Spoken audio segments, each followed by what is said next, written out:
ராம் ராம். வாழ்க வளமுடன். Voice of காஞ்சி நேயர் அனைவருக்கும் இனிய மாலை வணக்கம். இன்னைக்கு ஸ்ரீ பெரியவா அனுபவத்தில் சன்னியாசிகள் மகான்கள் அப்படின்னாலே ஒரு மடத்தில் எப்போதும் ஒரே இடத்துல தங்கியிருக்க மாட்டான். இப்படி க்ஷேத்ராடனம் போயிட்டே இருக்கணும் அவளுக்கு. அந்த மாதிரி நிறைய முறை சென்னையில் நிறைய முறை வந்திருக்கா. அப்படி சந்து பொந்து கால் பதியாத இடமே இல்லைன்னு சொல்லலாம் ஸ்ரீ பெரியவாளுடைய பாதம் சென்னையில். அந்த மாதிரி ஒரு ஏரியாலையும் பக்தர்களும் கூட போகும்போது அந்தந்த இடத்து பெருமையை சொல்லுவா. பக்தியோட குருவருளும் திருவருளும் சேர்ந்துக்கிற மாதிரி அங்கே இருக்கிற ஜனங்களுக்கு ஆசி வழங்குவா, அறிவுரை வழங்குவா.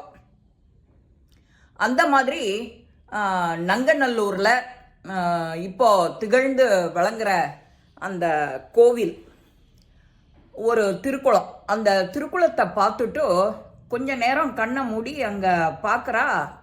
அந்த திருக்குளத்தில் உங்களுக்கு சிவலிங்கம் மறைஞ்சிருக்கு.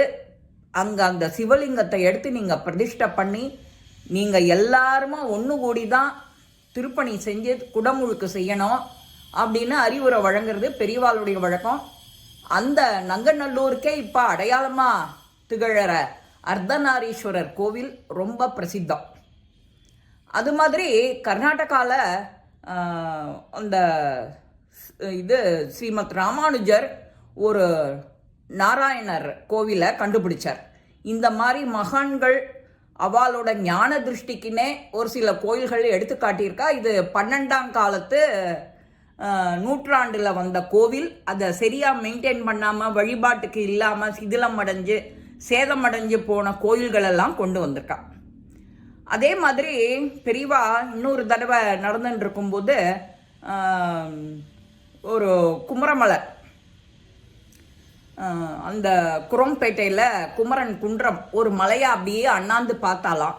அண்ணாந்து பார்த்துட்டு இங்கே முருகன் இருக்கார், நீங்கள் எல்லாருமா சேர்ந்து அதை வழிபாட்டு தலமாக கொண்டு வரணும், எல்லாரும் சேர்ந்து தான் அதை செய்யணும், பின்னாடி ரொம்ப பெரிய கோவிலாக வரும், பேரும் புகழும் அடையும் அப்படின்னு சொல்கிறா. அந்த குரோம்பேட்டைக்கே புகழா திகழற இந்த குமரன் குன்றம் அது ரொம்ப பிரசித்தியாக இருக்கு.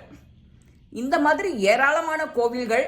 அதே மாதிரி ஸ்ரீ பெரியவா கண்டுபிடிச்சு சொன்னதும் தான் இந்த மானம்பாக்கம் தாம்பரத்தில் இருந்து அந்த வேளச்சேரி அந்த ஏரியாவில் இருக்கிற தேனுபுரீஸ்வரர். அதே மாதிரி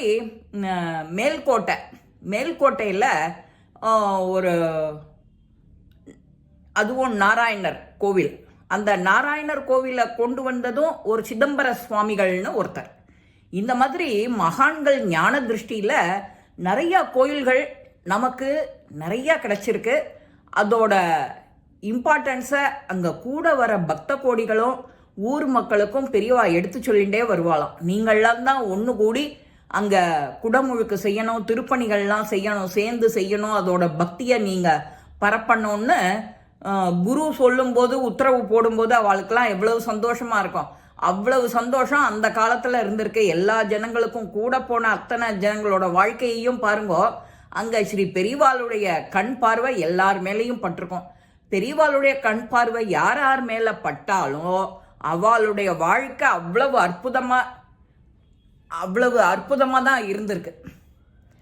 இந்த மாதிரி சொல்லிகிட்டே போகலாம். அந்த இப்போவும் நாம் நிறைய இடங்களில் சிவன் கோயில் சிதிலம் அடைஞ்சு சேதம் அடைஞ்சு, சிவன்னு இல்லை நாராயணன் கோவிலும் அதே மாதிரி இருக்கும். அங்கெல்லாம் நாம் போய் என்ன செய்யணும், அந்த ஊர் மக்கள்கிட்ட பேசி அங்கே ஒரு விளக்கு ஏற்றுறதுக்கு ஒரு நிவேத்தியம் பண்ணுறதுக்கு நாம் எடுத்து கொண்டு வரணும், வழிபாட்டுக்கு கொண்டு வரணும்.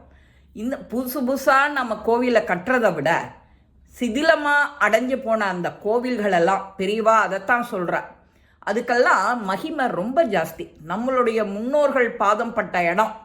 அங்கே நம்ம 2 தலைமுறையாக 3 தலைமுறையாக பாட்டி தாத்தா அங்கே வந்திருப்பா, அம்மா அப்பா இருந்திருப்பா, போயிட்டு வருவா, பூஜைக்கு போயிட்டு வருவா. அங்கே நாமஸ்மரணை கேட்கும்.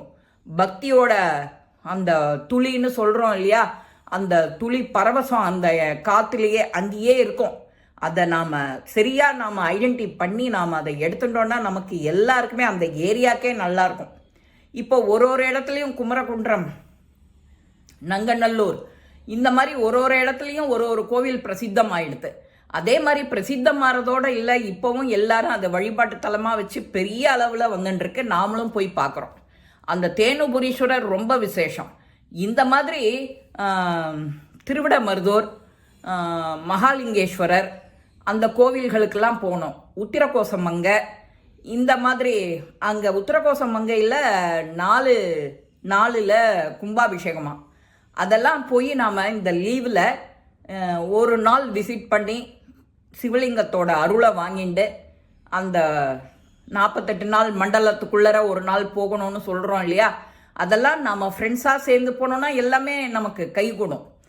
நாம் யாத்திரை போயிட்டே இருக்கணும். யாத்திரை போனாலே நமக்கு ஒரு எனர்ஜி டானிக்கு. அவெல்லாம் அந்த காலத்தில் பெரியவா நடந்தா பக்தி பண்ணினா அப்படின்னா நம்ம கூடவே நடந்து எல்லாருக்காகவும் பக்தி பண்ணி வளர்த்து விட்டுருக்கா. அப்பேற்பட்ட பக்தி வளரணும்னா நாம் என்ன பண்ணணும்? அவள் சொல்படி கேட்டு நடந்தாலே போகிறோம், நமக்கு எல்லாமே கிடைக்கும். சர்வ சுபிக்ஷமான காலமாக இருக்கும். சித்திர விஸ்வாவசு வருஷம் வேற பிறக்க போகிறது. அந்த மாதிரி பங்குனி பிறந்து இன்னொரு 4-5 நாள் ஆயிருக்கு.